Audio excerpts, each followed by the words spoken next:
I broke through the carbonate, that's how I got free. Jabba back off because there's no stopping me. Postmodern player, sample-tastic, flows ekphrastic.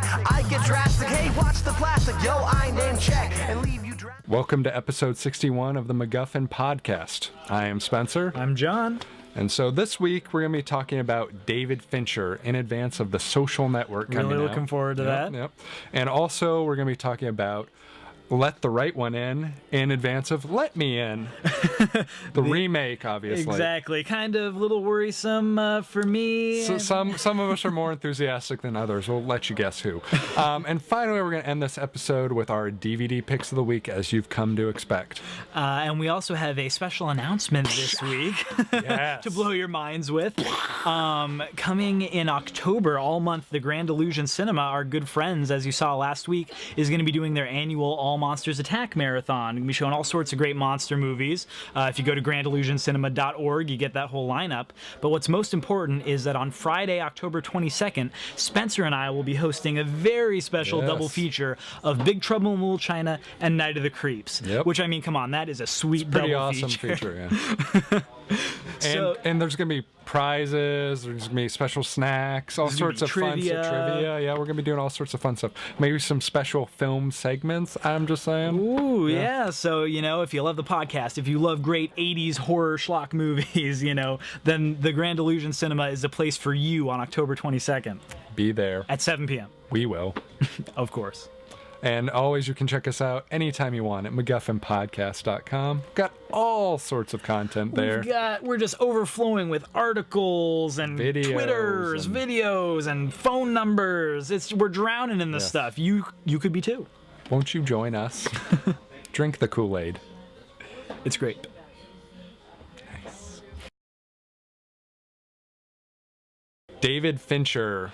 Definitely one of the most interesting directors out there right now, not just for projects he picks, but for the quality of the projects. Yeah, like, if you you're know- looking for a solid director now, the modern director. Yeah, he's probably, he's one of my favorites. Yeah, mine too. And one of the nice things about him is he's not really so much glitz and glam as a lot of other ones, like Tarantino or Rodriguez or whoever. They get a lot more publicity, I would say, than Oh, I see what you're saying. Yeah, they're like the stars of their movie. Yes. Fincher, he the just movies does are his the job. star. Yeah, exactly. He just does his job. He's very sort of like systematic in how he goes about it. He's got a beautiful visual style. I mean, probably even more so than a lot of other known directors. He's definitely one of the most interesting visualists out there right now. So, a very talented guy, and we're going to give you a little bit of a build-up to Social Network. Yeah, which comes out this Friday, October 1st. And so I guess if we're going back to the beginning of Fincher's career, we have some music videos. Yeah, much like we were talking about last week with Zack Snyder, Fincher is part of that breed of music video directors who sort of began to transfer into film, yeah. I mean, he started way before Zack Snyder. He's sort of the prototype of Zack Snyder. And he directed some very, well-known music videos for like Aerosmith, Madonna. They were just really interesting visually. So much so that I read a story that a young Richard Kelly, the director of Donnie Darko, called MTV wondering who directed those music videos. Wow. Because at that time they didn't say the directors on the videos. Very cool. And it also should be noted that he had quite a bit of work also at Industrial Light and Magic as sort of That's true. assistant director and whatnot. He worked on The Temple of Doom. He worked on Return of the Jedi, like yeah. special effects directing. Never-ending Story. Interesting. That needs to be included right up there. But eventually, he wanted to grow as an artist. He wanted to become Yes. the man, the director. So he started with the clearly classic Aliens 3. Or Alien 3. And this is a movie that definitely divides people. A lot of people hated it when it came out only to have it grow on them. A lot of people hated it then, still hate it. And one of those is Fincher. Yeah, Fincher has disowned the movie. I have heard a quote from him where he says, "I hate everything about it. I wouldn't do anything the same." That's pretty clear. Yeah, and I guess we should say Fincher's stamp on the movie is you can tell that it's a Fincher movie after you see like Seven and Fight Club. It's dark, it's gritty, but I think the problem was the studio, just their constant interference, just always rewriting the script on him. Like, he didn't have final say on the script. They were demanding changes to no, the alien can't come out of an ox, it has to come out of a dog. Just arbitrary things. Yeah, and I mean, I wonder how much right off the bat, with killing Newt and stuff, that affected Yeah. him. I mean, did he know that going into the project, or like, hey, by the way, We're gonna kill these beloved characters right off the like bat. everything that they fought for in the second one, we're just gonna eliminate. Which that. James Cameron has famously been vocal that he hates that about Alien 3. He's not a fan of it. I don't know. Where do you come down on Aliens? Alien I 3? think Alien 3 is a big step down from the first two. I still think it's an okay movie. I think it gets a lot of shit it doesn't deserve. There are problems with it. Killing Newton Hicks in the opening credits is really something I don't think it ever really recovers from. There's also the logic factor. Okay, the alien queen sneaking onto the, cargo ship was enough of like a stretch in Aliens. Then that in those 5 minutes she laid multiple eggs. Yeah. And one of those eggs was another queen. Like, I don't know the logistics of that at all. I mean, they're aliens, so I can't really invest in that. I mean, if you look And at her egg sac was ripped off in Aliens. Well, if you're like, look at it in sort of the spectrum of the entire series, it's probably the third best. Yeah, or no, I second definitely- worst, I definitely whatever, think however so. you want to argue that. But at the same time, if you look at it just as a film within itself, if you don't think about like the Newt problems and stuff, Don't think like about that, some of the plot holes I mean, related it's to the got a previous lot one. of cool stuff going on. I mean, set in a Definitely. prison, enclosed. I mean, that's sort of the best part of Alien is that it's sort of this enclosed environment and you can't get out. I mean, Aliens, they sort of moved around a lot, and there's a lot of It more. was a lot bigger. Yes. So that's one thing this that is it very did well. claustrophobic, sort of. And again. then I like the idea that there's no weapons. Even at more of a disadvantage than they were in the original Alien.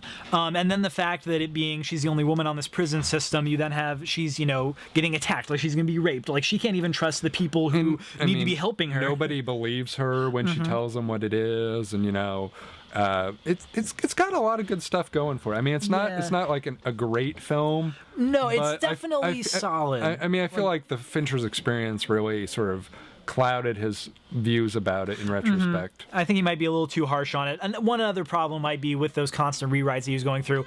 Besides Ripley and the Doctor character, there is no character development. Like, I couldn't tell you the difference between the bald-headed prisoners. Like, halfway through the movie, they're just all running together. I mean, you can't tell anybody apart. All that being said, it ended up being a failure at the box office. I mean, it lost money, so... I should say, though, the ending, very powerful. Yeah, no, I mean, we don't want to spoil it, but... I mean, it's been out for 20 years, but... 92, I guess about pretty 20 years, almost. Oh, but we won't spoil it for you. It's still good. I mean, if you're interested in David Fincher and you're going to go watch it after this... It's one of the better parts, I would say. Exactly. Its reputation doesn't do it enough justice. Yeah. So, but he definitely moved up in the world after that. Hugely moved And up. he moved on to what is my favorite David Fincher movie, which is Seven. I think he's made a lot of great movies. To me, he hasn't topped Seven. That's a really tough one. Seven is definitely in the conversation for me, and probably my favorite. But that's definitely within the debate. It also sort of spurred my huge fandom of Kevin Spacey too. Oh yeah, the same year as Usual Suspects, you get another totally different iconic part for Kevin Spacey. Which, I mean, I guess we don't want to spoil Alien 3, we shouldn't totally spoil 7. But, I mean, it's even more recent. It's only 15 years old. The thing that, I mean, comes through for me with 7 is visually, again, amazing visually. Yes, and you don't get any of those, like, the last lackluster effects that we kind of were fed in Alien 3. None of that in 7. Great makeup effects by Rob Bottin, who had come from The Howling and The Thing. A great script by Andrew Kevin Walker.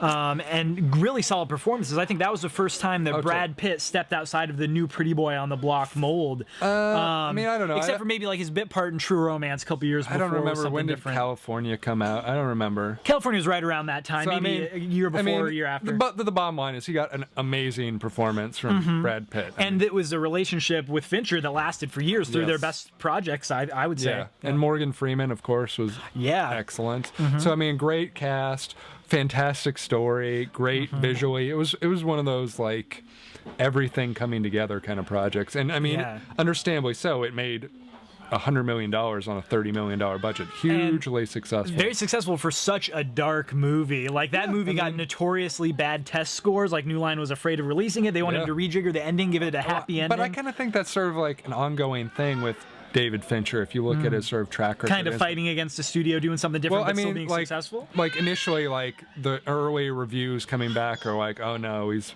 sort of blown it with this one. Then, We'll get to another one that's usually like that, but initially, sort of those test audiences don't understand what he's going for. Yeah, and then when true. it hits mainstream, it sort of finds the success. And that's actually interesting. It finds its success because he is so not a mainstream guy, especially in these early projects. Yeah. So I mean, that is something. Just like kudos to the film going public for going to see Seven in droves. I was 10. I would have seen it if I could. But I remember going to see Seven, and actually one of the reasons I remember seeing it was because initially the beginning of it, the bottom part was looped up to the top. The projection was wrong, so the bottom was up on the top. Okay, like it skipped a frame. Yeah. So it was just offset, and I remember as a kid being like, oh, what the. Man. Like you thought it was part of the style of the movie? No, I knew it was messed up, but it was just sort of like I remember it because it was the scene where he goes and the dude is like, was it gluttony? Oh, the big fat like, guy. Yeah, it's like spilled out and it's like up here. It was so messed up, so it made it even more memorable. So now when you watch the DVD, you're like, oh, I wish it was just like the split frame. Yeah, just bring it back to that grindhouse feel. Seriously. But it should be noted though, actually, after Seven, one fantastic film he did, which is largely forgotten, came out, and that was The Game.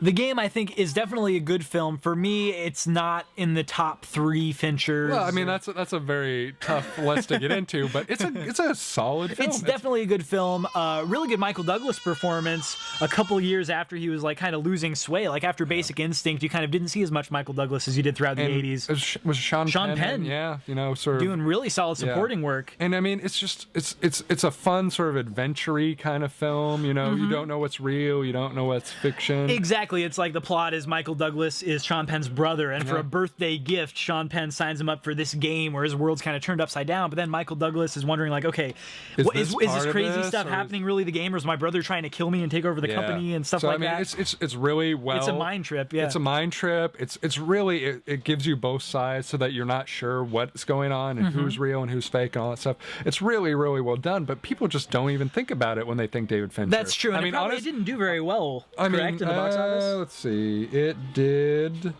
Yeah, it was about same amount it made as its budget. So it wasn't huge. Yeah. But the thing about it is, like, I didn't even think about it until looking back on David Fincher's career. I was like, oh my God, yeah, that's right, he directed that. And it's good. I almost want to go back and rewatch it now that I realize that. Yeah, well, something for The Game and David Fincher fans is that Criterion has announced that sometime in the near future they're going to be releasing The Game and a Criterion DVD fantastic. And probably Blu-ray. Yeah, that's great. With all the bonus features, because his DVDs are always packed. And The Game is, the one bare bones one. Maybe Alien 3. No, Alien 3 has a big special edition that he wasn't involved in. Seven sort of set the pace, and he just continued it on. Okay, after The Game, good movie, was one of his massive. I don't know if this was one that really vaulted him into the mainstream consciousness. I mean, Seven was big, but Fight Club was massive. It was massive after the fact because it was a critical and commercial bomb in theaters. Right. It started out as sort of a cult thing, but it grew as soon as it was out on video. Everyone was passing Fight Club. I mean, that's how I originally saw it. I mean, I don't even remember seeing trailers or anything for it. I remember being on like my high school senior trip and being just like hanging out at this like I don't know, campground or something. We're all in this like main hall, and somebody had brought Fight Club, and it was like, oh, and we watched it.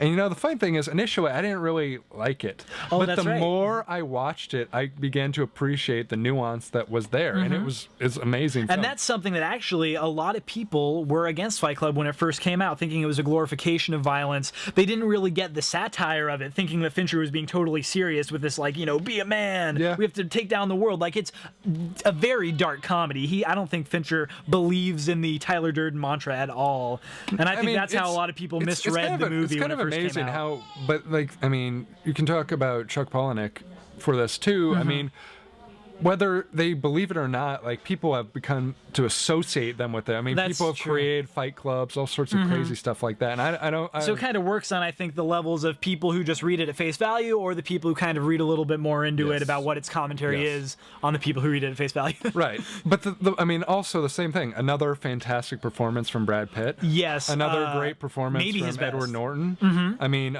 this again is another film that didn't initially test well, and they weren't sure what to do with it. I mean, it spiraled out of control budget-wise. You can famously read the story about the filming of it in book. Was this Rebels on the Backlot or something like that? But it spiraled out of control. It was initially going to be like a $30 million budget, and once Brad Pitt and stuff got involved, it became like a $70 million budget. The studio didn't understand the visual style, but they're great. And you got to think, like, how crazy is it? Like 20th Century Fox, the company that screwed him over on Alien 3, then allowed him to make Fight Club. Like, that is one of the most bizarre movies ever to come out of the studio system. And I mean, especially in the late 90s, like, it was all about blockbusters. Not only is it crazy, but then you got people like Meatloaf in supporting roles. A great performance. Yeah, and he got a great performance of him. I mean, Helena Bonham Carter, probably one of my favorite roles she's ever done. Yeah, and that kind of put her on the map. It was after that she was then in every Tim Burton movie, you know? Yeah. So, I mean, it's a great film. It's right up there. Yeah, with that's Seven, what I'm saying. Like, when I think about my favorite David Fincher film, it's tough. I mean, Fight Club and Seven are both so amazing that it's and really, yet they're both totally different. They're totally different, but it's like, any day you could ask me, and it might be different. So. Then after that, he went a little more mainstream on us with Panic Room, the Jodie Foster thriller vehicle from 2002. Wasn't that Kristen Stewart as her That was daughter? Kristen Stewart's first movie, and okay, honest to God, the first time I watched that movie, the whole time I'm sitting there, I'm like, okay, is that a girl or is that a boy? I can't tell. Yeah, she had a very androgynous sort of haircut. I was like, is that supposed to be Jodie Foster's daughter or son? Yeah, I mean, it was a good film. I mean, I like it. I think it's, definitely probably his most mainstream work up to that time. Yeah. I mean, I would agree with that. And it's also one of the more like paint by numbers. I'm not saying like it necessarily wasn't an interesting film, but it was much more sort of predictable. It was kind of like you've seen it before, like people in a small location. Yeah. I mean, like the good guys are eventually going to beat the bad guys, and sort of like. But I did think it was very tense. And it was well made. It was well made, and the acting was good. The visual style was good. Yeah, I mean, it was a very solid film, but it wasn't as it wasn't creative. Seven or Fight Club. You're right. It wasn't something that took me so far out of what I'd seen before and was like a shock to me. It was sort of like, that's a good film. Yeah. I mean, I owned Panic Room, so I like it. I mean, I'm not saying that, but it made a lot of money too. Made twice its budget. So wow, that definitely helped. But one thing that's interesting is Fincher then took a break of nearly 5 years before his next film. Exactly 5 years. And the whole time I was wondering, like in my mind, I kind of thought maybe Panic Room was a little bit of a bomb. It's like, why is he taking so long to make another movie? I wonder what's going on. I guess we can't know how much of it was like him getting on board with projects and them not getting off the ground and that kind of stuff. That's true. I mean, he did famously, he was involved with Mission Impossible 3 in that time, which fell apart. Ended up going to J.J. Abrams. I mean, there's probably some of that going on. It happens. Mark Romanek just went sort of through that thing. With the Wolfman. Yeah. So it happens. But yeah, 5 years later, he comes back 2007 with Zodiac. And Zodiac was awesome. Yeah. Zodiac is such a good movie. Really in the vein of like All the President's Men, like those 70s kind of, we're going to give you all of the information. You're just going to know everything there is about the Zodiac case. You are a Zodiac expert by the time you finish Zodiac. That's the thing that must be stated right from the beginning before we get into this, is that this is based on a true story. So like, I mean, to be able to create a tense, interesting film based on information that's already known is a pretty good. That's true. A pretty impressive thing. I mean, most of the time you can just be like, I've heard the story before, like, but like it's sort of like what JFK or something with Oliver Stone, or something that you can take and you just get a great script, great visuals, great actors, and just make something that has been in the consciousness, been on the news, been recreated in true crime TV, revitalizing it and making it interesting again, and making it like I found it much more tense than Panic Room. Like even though I was familiar with the thing, like I knew even though years pass in the movie, though they're not trapped in one house, it is a very tense movie. I was familiar with the Zodiac before the killer, before not like lunch with him. I was familiar with the case before I'd seen this movie, whereas the Panic Room I knew nothing about going into it, and yet this film impressed me more. And it was just a solid movie. Unfortunately, it underperformed. It came out the same weekend as Wild Hogs, and I have no idea why, but Wild Hogs was a giant hit that weekend. Yeah, I mean, it made half the money it cost, so that's bad. But it's definitely been embraced. I know a lot of people are talking. It's like, my favorite Fincher movie, Zodiac, like one of the best movies of the decade. It took me a long time to actually get around to see it. I didn't get to see it in the theater, but because of like Jen and people from Scarecrow sort of pushing me, I finally rented it, and I knew I'd enjoy it when I got got around to see it. And there's no real logical reason why I hadn't. But I mean, like Jake Gyllenhaal is a very talented actor, and another great and Mark Ruffalo gave great performance. Even Anthony Edwards, somebody who you hadn't seen a little bit. I like Anthony Edwards, and so it was good to see him involved in the project. But it was a very good film. Sad it didn't make as much money as it hoped. One thing though is it did get re-released on DVD in a director's cut version, which it only adds about 5 minutes. Which usually you think, director's cuts, if it's really going to make a difference, it's like the Almost Famous one, adds like 40 minutes. Yeah. Those 5 minutes to Zodiac really make an improvement. Yeah, like agree. Just from seeing that, suddenly the time span, it felt like it took years, where before it kind of was like maybe it was cutting some corners, going a little too fast. Like it slowed it down just enough so that you really got kind of the depth of the story, the depth of the characters. They were all enhanced from those extra 5 minutes. Yeah, it really helped. And one of the scenes was just black screen with music playing to show the passage of time. Like Fincher's such a good director, he can show you black screen with the news playing in the background and popular music, and you're getting this great passage of time in a movie. Yeah, I mean, and again, not a successful film, but nevertheless, they gave him $150 million on his next project, reteamed him with Brad Pitt. I think that really had a lot to do with the budget and the fact that he's always turning in a solid product, But, I mean, $150 million, a lot of money, and that was The Curious Case of Benjamin Button. And that totally different from everything he'd done. Like, if Panic Room was mainstream, it was still in that dark thriller vein, which everything had been in. Even sort of Fight Club to an extent. It was definitely dark, totally. At least. I mean, I agree with that. But Benjamin Button was a love story. It was a Lifetime period piece, and a lot of people gave it some crap, but I really like it. It's one of my favorite Fincher movies. It's fun, but there definitely are some sort of like parallels with films like Forrest Gump. It's interesting, but they're sort of like, again, it's not as creative as some of his other stuff. And I think that was sort of the thing that was really, I don't know. I think there's a lot of really creative stuff, like the opening scenes with the battle, how that opening story encompasses the whole movie. Just the way he's able to show the passage of time. Like, once again, that's a movie that goes through someone's life, and usually those movies feel so chopped up and just like, it doesn't really feel like their life. You jump from 10 to 30. But in this movie, I honestly, like, it's 3 hours long. It goes by fast, but I felt like I knew the characters so well. Yeah. Like I had spent a lot of time with them, and I really enjoyed it. I know there's a lot of hate. People are like, it's Forrest Gump 2, which I don't agree with. I just think they saw that it was the same writer. It's a good film. It's just not like top Fincher material. It's sort of the bottom line for me. I mean, there's at least 3 films that I can think of off the top of my head that we've already gone through that are better than it. But I still think it's a great movie. It's solid. I mean, Fincher delivers solid products. I mean, which I guess leads us to the next one, which is The Social Network. Which is another, he just keeps changing it up, what he's doing. Now he's telling the real story of the guy who created Facebook, which is like, it's one of those things that when I first heard it, I was like, why does that need to be a movie? I don't think I'd ever watch that. It's based on the book The Accidental Billionaires by, was it Ben Mesrick? Which is supposed to be a very good book. I haven't read it. It's sitting on my shelf. I should read it, But it was sort of one of those properties that initially was sort of very weird sounding. A lot of people didn't know exactly what it was going to be about. It seemed like it might be a commercial for Facebook or something. Right, exactly. But then, the thing that really sort of spun it into an interesting territory is when Aaron Sorkin came on to write the script. Aaron Sorkin is a very solid writer. I mean, especially in taking true stories like Charlie Wilson's War, various projects he's been involved in. Sports Night, one of my favorite TV shows. Aaron Sorkin shows the diversity of his talent, being able to do serious West Wing versus comedic with Sports Night, and he's a very talented guy. So when he came on board, it was like, okay, this might be more than just Battleship. Exactly. And then Fincher comes on board and you're like, okay, this isn't just a commercial for Facebook. This is going to tell a story. And the trailer is honestly one of the best trailers I've seen this year, if not the best trailer I've seen this year. And the thing that I spoke of when we did our fall preview that interested me most was Jesse Eisenberg playing a completely different type than he's ever played before. I mean, and he looks good. Like fine? No, he gives a good performance. A good solid performance. Okay, yeah, definitely.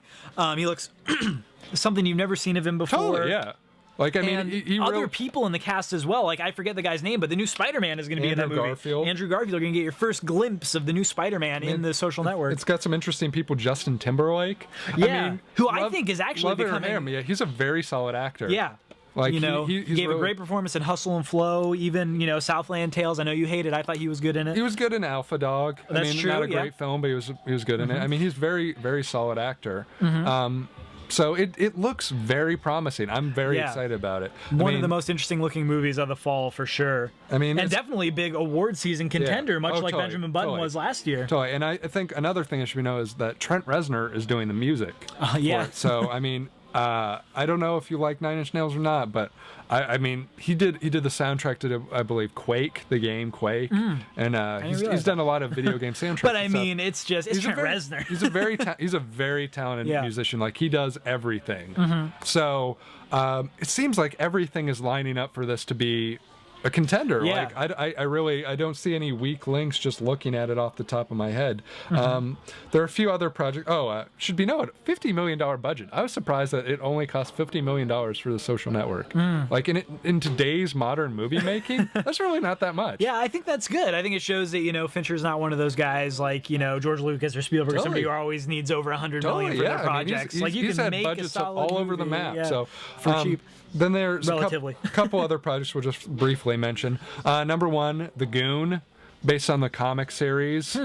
Supposedly got Paul Giamatti attached to it. Eric Powell is the author of the series. Very, very popular. What's it about? I've never heard of this project, actually. Honestly, I wish I could say more about it. It's about a guy who is a goon. Interesting. That's like his thing. He's like a tough guy. And it's I think it's won awards in the comic community. Okay. He's really highly respected, so the source material is great. And that's something that ties into his other upcoming project as far as like big source material. He's famously tackling the American version of The Girl with the Dragon Tattoo, which it was recently announced that Rooney Mara, who is in The Social Network, is playing the role of the Girl with the Dragon Tattoo. I mean, it's got some great people like Daniel Craig, Robin Wright are both in it, and then of course one person who I'm surprised was in the original, who maybe he was, I haven't checked, but Stellan Skarsgård is in. He wasn't in the original. But he seems like the kind of guy I would totally imagine seeing in being in the original Swedish film. I think he was in like the original Swedish version of Insomnia. Yeah, he was. So it was sort of like, I always kind of imagine him in that. But this is something where, it's one of those, I'm against remakes, as we'll talk about later in the show. If I love an original, I'm against the remake unless it's good people involved. And this one, Fincher doing The Girl with the Dragon Tattoo is very interesting. The only problem I have is that original movie, man. I don't know what they would do differently to improve it. And if they just do the same thing, I'm of the mind that if you just do the same thing, I don't really see the point of it existing. Yeah. And I'm also kind of iffy on Rooney Mara. I haven't seen her in The Social Network, but I was disappointed with her in the Nightmare on Elm Street remake. Thought she gave a very flat performance as Nancy. But I mean, and in the original role, the original Girl with the Dragon Tattoo, that made that actress's career. Like, she's now just got announced she's going to be in some big Hollywood production. But I mean, couldn't the Nightmare on Elm Street problems be direction? I mean, that's true, but that was the first time I saw her, so that's all I have going. I don't know. I think... Especially when it's such an iconic character, like for the people who read the book, and especially if you've seen the original movie. Fincher has a track record of pulling out great performances from people. Meatloaf, for instance. Yeah. And so I would not rule it out. I think he's going to do it. So. And it's also interesting, he's going back to, kind of a Seven, murder mystery, solving the case kind of thing, detective work, and Zodiac. I mean, very, very much in demand. Even though a lot of his films haven't made a lot of money, they seem to hit it big when they get to the DVD market. That's true. They've pretty much all become modern classics, about over half of his catalog. So that's David Fincher, Social Network. Check it out this Friday. We'll be watching. We'll be there, yes. And you can find out more at MacGuffinPodcast.com. Let us know what you think about Fincher. Are we going too high with the praise, going too low? I've heard some people don't like him. Are you going to go see The Social Network, or do you think it's just some stupid Facebook movie? That's true, yeah. Or are you holding out hope for MySpace movie? Tom, are you out there? Uncle Tom's Cabin, the MySpace story. No. So this Friday is October 1st, kicking off the Halloween season. And of course that means horror movie season. Yes. My favorite time of the year. Yes. And the first horror movie right out the bat this season is kind of a controversial one. It's a remake of a very popular film. The original is Let the Right One In, Swedish film from a couple years ago. The remake is Let Me In. And so we're going to look back at the original and kind of our thoughts on that, and also what we're expecting from this new American version. So Let the Right One In was my favorite movie of 2008, right behind The Dark Knight. That is how much I loved that movie. It was I definitely think up there for me. it's one of the best horror movies of the decade, probably one of the best movies of the last decade for me. I loved Let the Right One In a time where vampire movies are such Twilight crap, just sanitized, made for tweens. I don't even feel like it's fair to compare it to most vampire stuff. Like, that really just sort of like degrades it. Well, but to me, if you just look at the plot, a young kid falls in love with a vampire. It is Twilight, but the way that they each are made is so different. Let the Right One In is an actual horror movie. It has horrific elements. It has blood. It's an actual love story. It's not some woman obsessing over a sparkly guy. It actually is what feels like a great young love story. Even if it didn't have monsters in it, it'd be a great love story about these 12-year-old kids.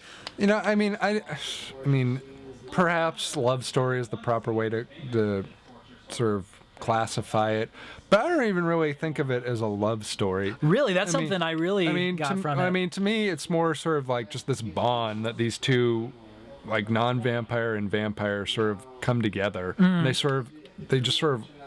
I mean, maybe they love each other. Maybe I think he loves her. Yes, but it's just sort of like this bond that really sort of draws them together, and this sort of understanding of each other that really, I think, is awesome. I mean, and then that relationship is played against all the awesome horrific vampire scenes that you never knew you wanted to see. Like, I mean, there's so many awesome good. There's vampire one attack bad scenes. Scene though with the cats. The CGI cats, you're right. That was pretty bad. Other than that, I was completely on board with the film. Exactly. So many great performances, amazing direction. I was quoted as saying after I saw it that I thought it was the best directed horror film since Halloween. Wow. Just every frame should seemed give it up for was it Tomas Alfredson? A great director. Yeah. I cannot wait to see what he has done since Let the Right One In.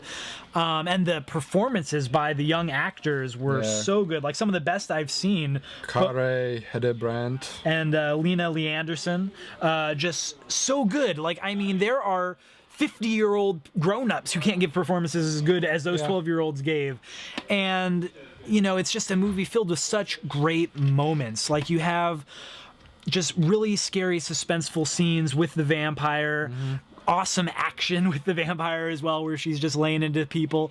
And then at the same time, you get these great moments where I thought it really showed what it's like being young and in love, because that's something that really talked to me in the movie. Like, he reads a note written to her, and he smiles, just like that reaction of, like, somebody cares about me finally. He's this kid who never really had anybody. Being in love. It's sort of being like the outcast. That's it. It's sort of two outcasts come together, and they're no longer alone. And that's exactly. That's what's it's nice. It's sort of I mean, most people have experienced that sort of time in school or wherever where they didn't feel like they fit in, and this is sort of like a great example of that playing out. And of course, you happen to become friends with vampire who kills everyone. Yeah, it's a pretty good person to know, I guess. Yeah.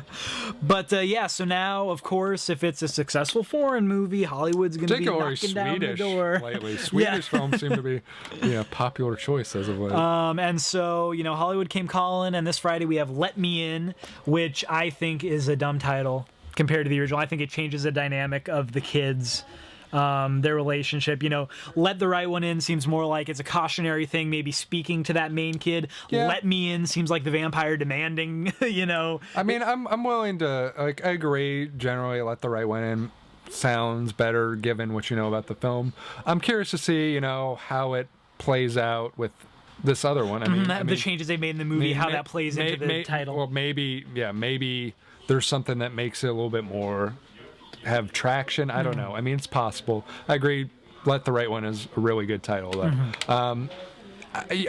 I mean, I don't think it comes as any surprise to anyone who's watched this podcast that you are not in favor of this film, and I am the pro camp for this. Yes. And I'm not even playing devil's advocate. I honestly have been interested in this film. It seems like more people have been coming over to my side as it gets closer to release. Yes, some good reviews have started to come out. I still am reserving my judgment until I see it. I think you're gonna not like it simply because you have it so ingrained in your mind at this point. No, that's not at all. There can be movies that I love, and then a remake can come out, and I can also like the remake. Right. There's even been the rare moment where I like a remake more than I like the original.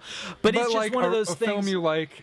How, I mean, can you ever think of an instance where there's a film you like and then a remake came out of that film and you liked it more, like The Karate Kid or something? Like, I mean, I don't know, like The Fly, but I mean that's not a recent remake. But like I love the original Fly, and I saw the remake and I liked it more.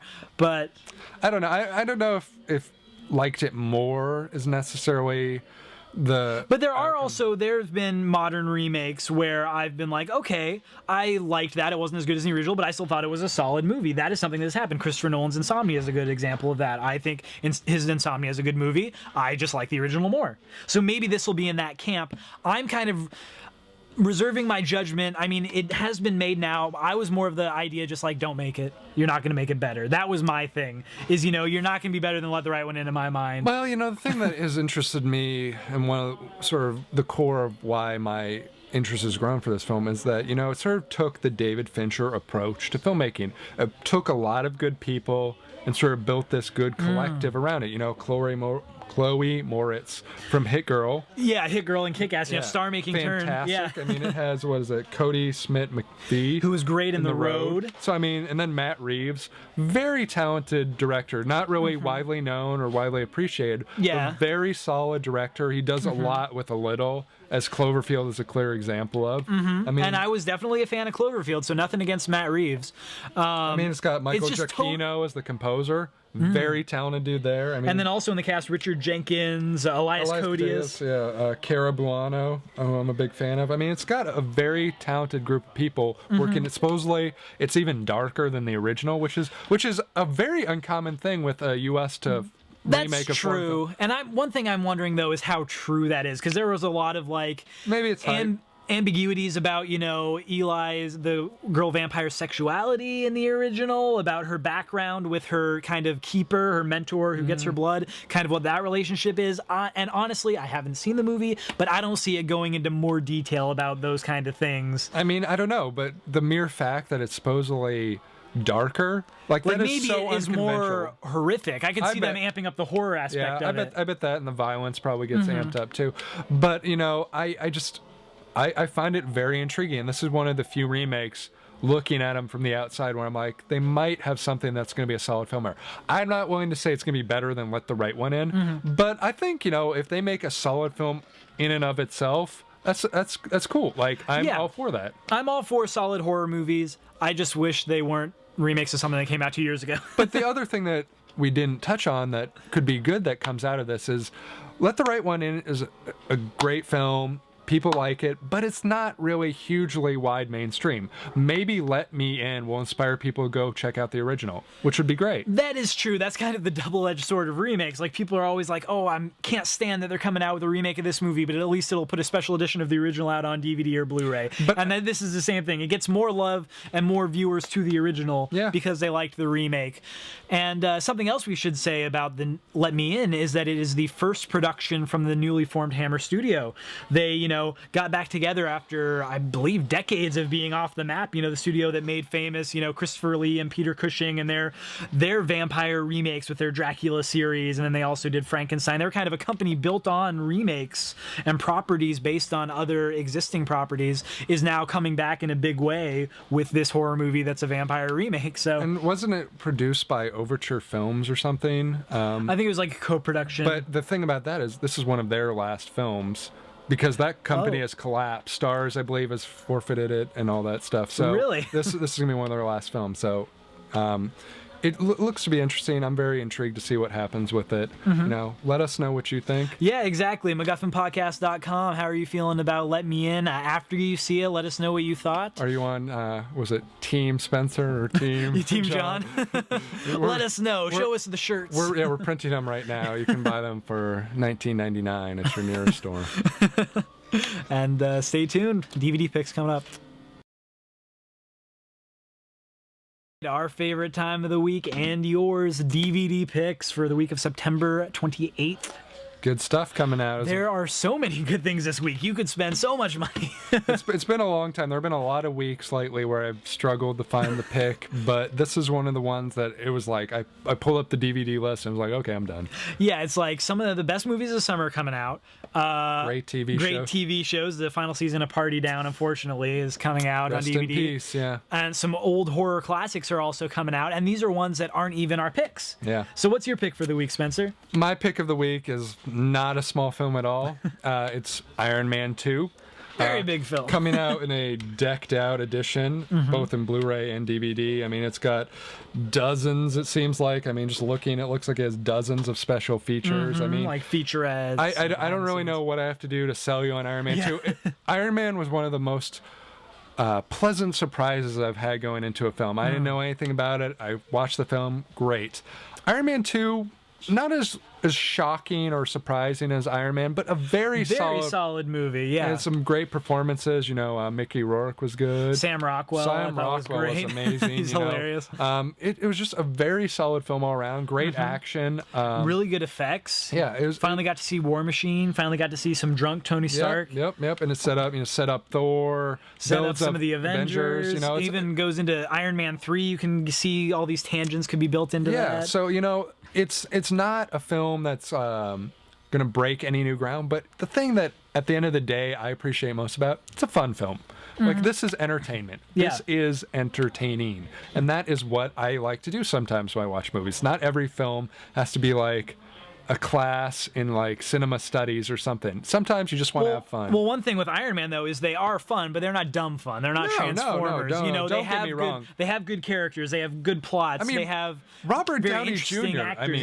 Is fan-freaking-tastic as Tony Stark. So I mean, one of the best sort of performances of an actor I've seen in a long time. He inhabits that character. So how do you come down on the recasting of War Machine? Are you the Terrence Howard team or the Don Cheadle team? I mean, Don Cheadle did solid. I kind of prefer Terrence Howard, honestly. Yeah, I kind of got that too. But, you know. He's still good. Don Cheadle did a good job. Yeah, he's solid.